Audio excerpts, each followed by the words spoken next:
Сәлем достар, менің арнама қош келдіңіздер. Бүгін сіздермен осындай керемет, дәмді, тіл үйіретін тағамның түрімен бөліскім келеді. Туысқандарыңызды қуантасыз деген ойдамын. Кез келген дастарханның сәні бола қалады. Әдемі, сүйкімді. Қараңыздаршы, дауысы қандай керемет.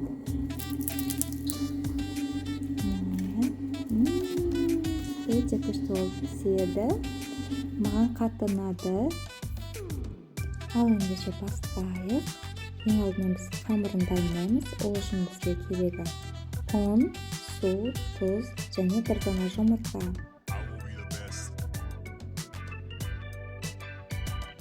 Жұмыртқаны құямыз.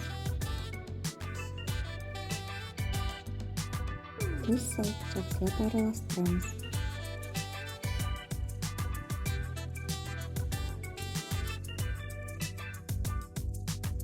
Енді ұнымызды саламыз.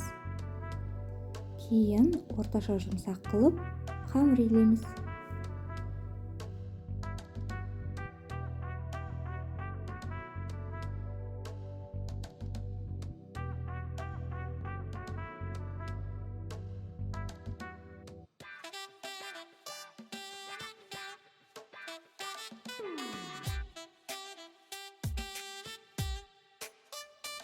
Ендігі кезек нанымызды ыдысымызға салып, бетіне жағып, салмасын дайындағанша тындырып қоямыз. Салмасын дайындау үшін міне бізге керегі барлығын описаниеға жазып қоямын. Барлығын төрт бұрыштап осылай турап аламыз. Пиязды да және етті де. Салмасын біріктіреміз. Пияз, ет және дәмдеуіштерін қосамыз. Тұз, сұйық май және дәмдеуіштер. Енді барлығын араластырамыз. Міне салмасы дайын болды. Келесі кезекте қамырды дәл видеодағыдай жұқалап жаямыз. Қамырды жаятын кезде ұнды көп сеудің қажеті жоқ. Міне қамырға жабысады. Ештеңе етпейді, қолмен ашып жіберіңіздер. Міне қамырымыз осындай болып шығады.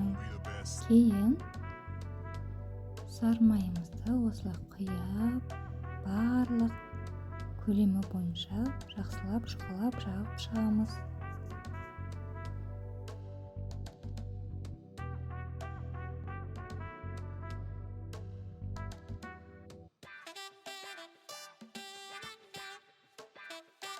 Енді кезекте осылай шетінен бастап ораймыз.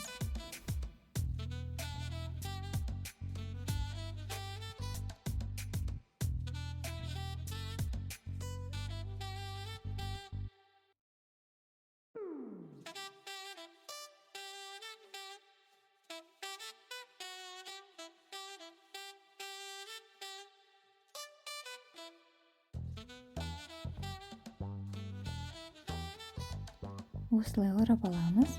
Кейін осылай бетіне жауып, мұздатқышқа жарты сағатқа қойып қоямыз. Міне мұздатқыштан шықты. Қамырымызды енді алып кесіп бөлшектерге бөлеміз. Қамырдың іші осындай болады.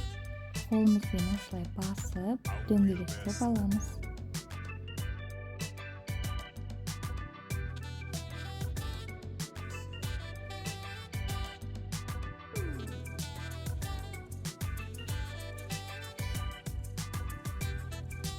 Қамырымыз дайын.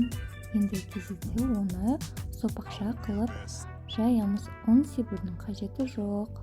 Себебі ол жерде май жағылған. Енді ортасынан дәл кесіп, видеодағыдай барлығын істейміз.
Міне, барлығы дайын болды. Ендігі кезек жұмыртқаның сарысымен аздап сүт қосып, осылай барлығын жауып шығарамыз.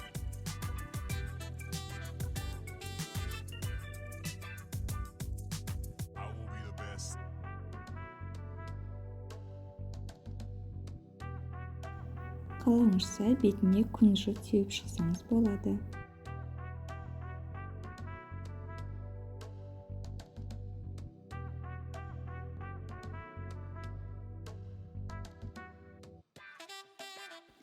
Қызып тұрған духовкада 200 градуста 40 минут пісіреміз. Міне, тағамымыз дайын болды. Өте әдемі, сонда керемет болып шықты. Егер сіздерге ұнап жатса, лайк басып подписаться етуді ұмытпаңыз. Мен сіздермен әлі де талай бірнеше рецептің түрлерімен бөлісетін боламын. Және де менің арнамда әртүрлі рецептерді таба аласыз. Қарағандарыңызға рахмет.